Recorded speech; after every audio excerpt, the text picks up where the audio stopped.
Good evening, Mr. Chairman, members of the committee. I just want to speak to two brief points. The bill sponsor and some of the proponents keep talking about safeguards, and I think anyone who carefully reads this bill will have some second thoughts and wonder whether those safeguards are just illusory.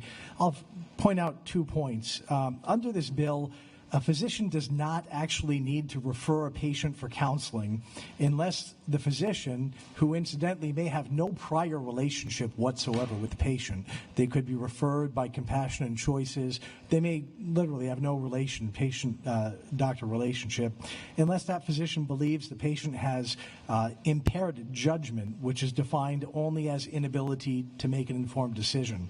Thus, under this bill, severely depressed or mentally ill patients could receive doctor-prescribed suicide without having any form of counseling whatsoever.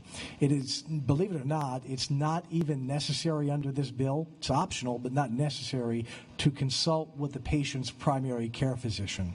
So the idea that this is about asking your family doctor who you've known for years, that's not what this bill is talking about. It allows for doctor shopping.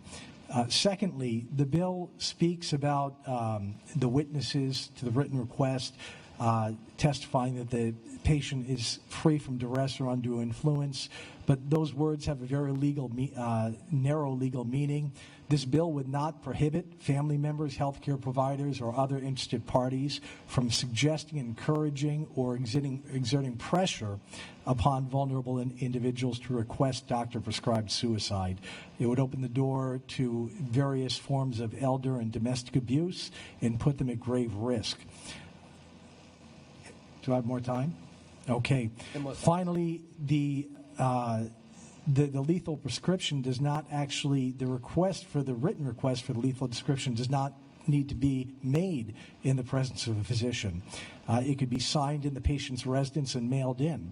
And while the bill does indeed require 2 witnesses, one of those witnesses could be a relative who would stand to gain financially from the patient's death, while the other could be the best friend of this potential heir. So I want you to be careful about this notion that there are safeguards in this bill, and there are many others in my written testimony. Thank you. Thank you, Mr. Brazy. Are there any questions from